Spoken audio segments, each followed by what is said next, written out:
Assalamu alaikum туғандар. Ақыркы учурдагы мына Чоңгозаттын айланасында болуп аткан окуялар боюнча өзүмдүн кайрылуумду билдирүүмү жарыялайын деп чечтим.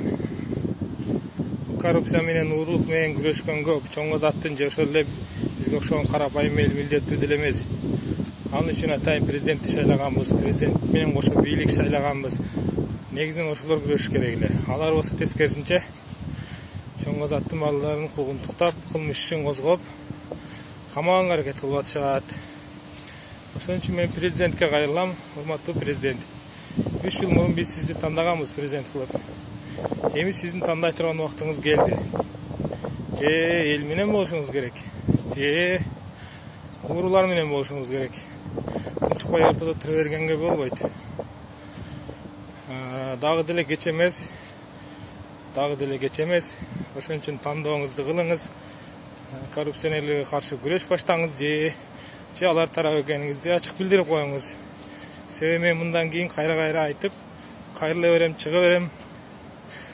Көп адамдар кайрылды сизге. Бирок көбүнө жооп деле берген жоксуз, көңүл деле бурбай койдуңуз. Атамбаев айткан, эки жакта талтайып тура бергенге болбойт деген. Сиз дагы же нарак менен болуңуз, же берак менен болуңуз.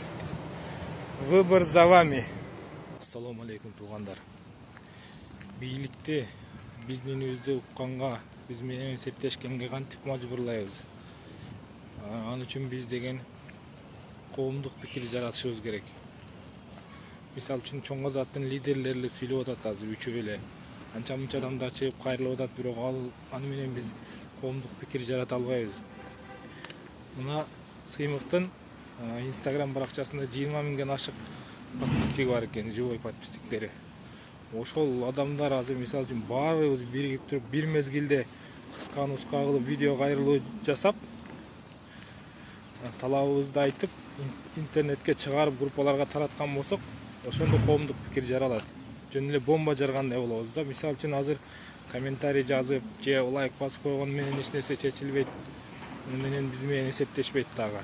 Урматтуу туугандар, ошон үчүн уялбастан, коркпостон туруп, телефонуңарды алгыла дагы видео кайрылуу жөнөткүлө жасап, кайрылуу жасагыла, айткыла.